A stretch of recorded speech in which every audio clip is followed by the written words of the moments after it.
আসসালামু আলাইকুম। আশা করি আপনারা সবাই ভালো আছেন। আমি আসলে ডক্টর মোহাম্মদ ইউনূসের গতকালকের যে মিটিংটা ছিল, উনি ৫টা বিষয়ে ফোকাস করছেন। আমি ৫টা বিষয় নিয়ে আমি কথা বলব না, আমি অন্য একটা বিষয় নিয়ে মানে ওনার একটা সিদ্ধান্ত আমার কাছে, ডক্টর মোহাম্মদ ইউনূসের একটা সিদ্ধান্ত আমার কাছে আশ্চর্যজনক মনে হয়েছে। ওই একটা সিদ্ধান্ত নিয়ে আমি কিছু কথা বলতে চাচ্ছি। আশা করি আপনারা পুরো ভিডিওটা শুনবেন, ভিডিওটা ভালো লাগলে শেয়ার করবেন। উনি কয়েকটা সিদ্ধান্ত ৫টার মধ্যে, যেমন উনি বলছেন যে ভালো ভালো কোম্পানিকে আইপিও নিয়ে আসার জন্য তাদেরকে কীভাবে মানে কর ছাড় দিয়ে হলেও মার্কেটে আনা যায় এই বিষয়ে পদক্ষেপ নেওয়ার জন্য, যারা মার্কেটে কারসাজি করে তাদেরকে আইনের আওতায় নিয়ে আসার জন্য, এগুলো গদবাঁধা কথাবার্তা, পুঁজিবাজার উন্নয়ন করার জন্য, এগুলো গদবাঁধা কথাবার্তা, এগুলো যে কোনো সরকার প্রধান এরকম বলেই। এর আগে হাসিনাও এই কথাগুলো বলছে। এগুলাকে মানে এত আমলে নেওয়ার কিছু হয় না। শেখ হাসিনাও কিন্তু মিটিং করে সরকারি, আপনাদের মনে থাকার কথা যারা মার্কেটে আছেন, শেখ হাসিনার আমলে শেষের দিকে এসে, এই শেষের দিকে 5ই আগস্টের মনে হয় 2-3 মাস আগে শেখ হাসিনা মিটিং করে সবাইকে নিয়ে সরকারি কোম্পানিগুলোকে নিয়ে আসবে এরকম কথা বলছে, মনে আছে আপনাদের? আছে। তার মানে সরকার প্রধান এরকম কথা বলে। কিন্তু ডক্টর মোহাম্মদ ইউনূস একটা সিদ্ধান্ত আমার কাছে আশ্চর্য হয়েছে গতকালকে, সেটা হচ্ছে উনি বিদেশিদেরকে এখানে ইনভলভ করতে চাচ্ছেন। এবং ওনার প্রেস সচিব যখন সাংবাদিকদের সাথে কথা বলেন, উনি বলছেন যে যাদের এই মার্কেটে কোনো ইন্টারেস্ট নাই ওই ধরনের বিদেশি একটা সেট পুঁজিবাজার সংস্কারে কাজে লাগাবে এবং 3 মাসের মধ্যে এটা কাজটা সম্পন্ন করতে হবে। তার মানে ওনার 2টা পয়েন্ট আছে এখানে। একটা হচ্ছে যাদের কোনো ইন্টারেস্ট নাই, তার মানে আমাদের মার্কেটে রাশেদ মাকসুদ অথবা যে সংস্কার কমিটি গঠন করলো, কিছু 5 সদস্য বিশিষ্ট সংস্কার কমিটি আবার ফোকাস গ্রুপ গঠন করলো। এই সংস্কার কমিটিতে আল আমিন সাহেব ছিলেন, ঢাকা বিশ্ববিদ্যালয়ের অ্যাকাউন্টিংয়ের শিক্ষক, অর্থনীতি বিভাগের শিক্ষক হেলালুদ্দিন। তার মানে কি ওনাদের ইন্টারেস্ট আছে এখানে। এই কারণে নতুন করে বিদেশিদেরকে ইনভলভ করতে হবে এখানে, যাতে মার্কেটের একটা গতি পায় বা মার্কেট ভালো করে। এটাই তো। তার মানে এতদিন পর্যন্ত যে সংস্কার খেলা পুঁজিবাজারে চলছে, এগুলো সবই একটা খেলার মধ্যেই ছিল। আসলে পজিটিভ বা ভালো কিছুই মার্কেটে হয় নাই।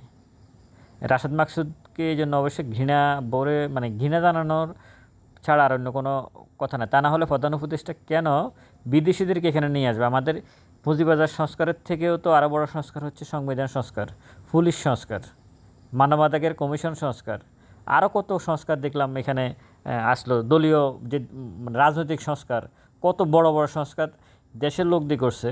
তাহলে পুঁজিবাজারের মতো একটা জায়গাকে কেন বিদেশি লোকদের দিয়ে নিয়ে আসতে হবে সংস্কার করতে? কারণ হচ্ছে আসলে গত রাশেদ মাকসুদের এই 8-9 মাসে প্রায় 50,000 কোটি টাকার মতো মার্কেটের মূলধন কমে গেছে। এটা এটা কিন্তু পত্রিকার রিপোর্ট, মূলধন। তার মানে এখান থেকে যারা আসলে এখানে ঢুকে, সে আসলে ফেরেশতা হয়ে ঢুকে, শয়তান হয়ে বের হয়। যাদেরকে আসলে এখানে দায়িত্ব দেওয়া হয় বেশিরভাগই ফেরেশতা হয়ে ঢুকে, তারপর তারা শয়তান হয়ে যায়। আপনি যদি কোনো লোককে আমাদের সমাজে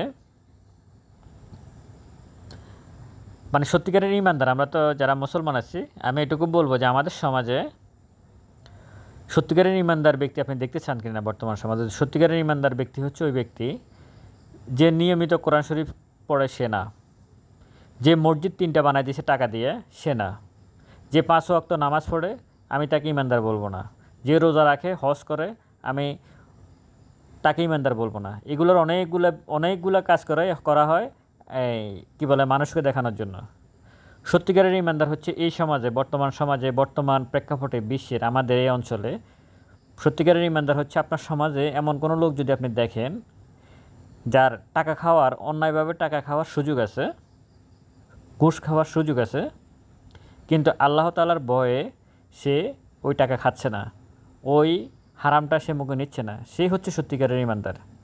আপনি চুরি করা টাকা দিয়ে 5টা মসজিদ বানা দিলে কী হবে? আপনি চুরি করা টাকা দিয়ে হজ করলে কী লাভ হবে? আপনি চুরি করা টাকা দিয়ে নতুন সুন্দর দবদবে সাদা পাঞ্জাবি পরে মসজিদে নামাজ পড়তে গিয়ে মানুষকে দেখাচ্ছেন, প্রাইভেট কার একটা চালায় নিয়ে।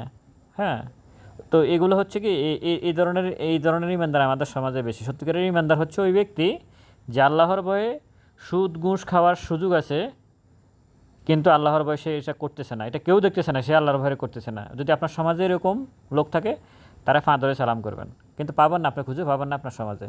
এই সংস্কার কমিটিগুলো হচ্ছে এই টাইপের লোক। এটা ঢুকছে, ফেরেশতা এখন শয়তান হয়ে গেছে।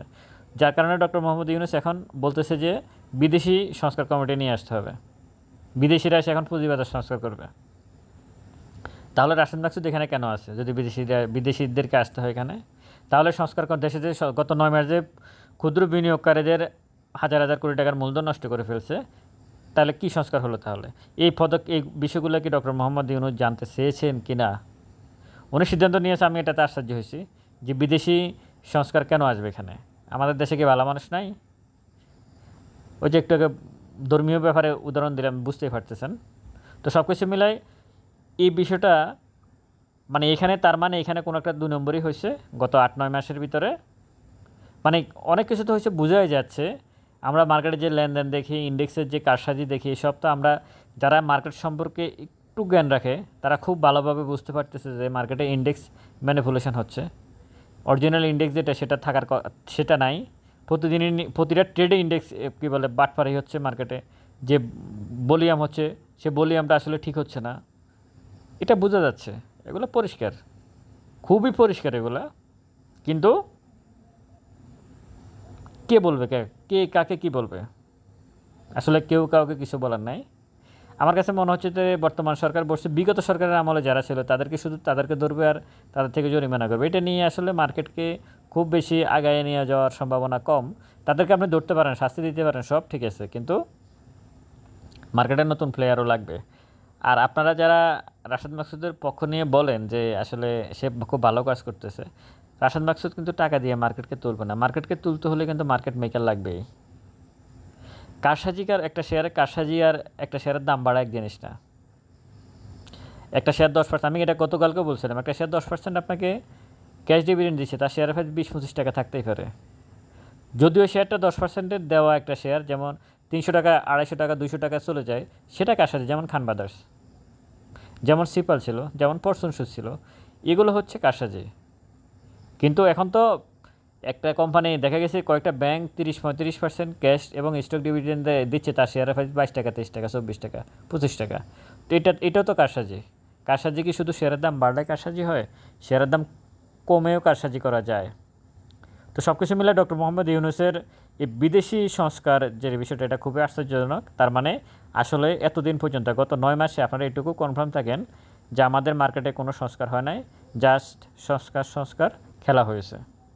যার কারণেই ডক্টর মোহাম্মদ ইউনূসকে হয়তো ডক্টর আনিসুজ্জামান, যিনি ওনার একেবারে ফ্রেশ সচিব, সম্ভবত ওনার ব্যক্তিগত সচিব, উনি কিন্তু সিকিউরিটি এক্সচেঞ্জ কমিশনে গেছে, উনি এরপরে সম্ভবত ডিএসসিতেও গিয়েছেন।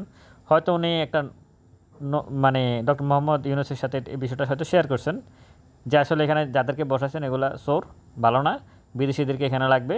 হয়তো এই কারণে ডক্টর মোহাম্মদ ইউনূস নিজ থেকে বিদেশিদের কথা বলছেন, হতে পারে, অস্বাভাবিক কিছু না। তা না হলে এত বড় বড় সংবিধান সংস্কার হয় দেশের লোক দিয়ে, তার পুঁজিবাজার সংস্কারে বিদেশি লোক লাগবে কেন? তার মানে এখানে এতদিন পর্যন্ত যা হয়েছে সব নষ্টামি হয়েছে।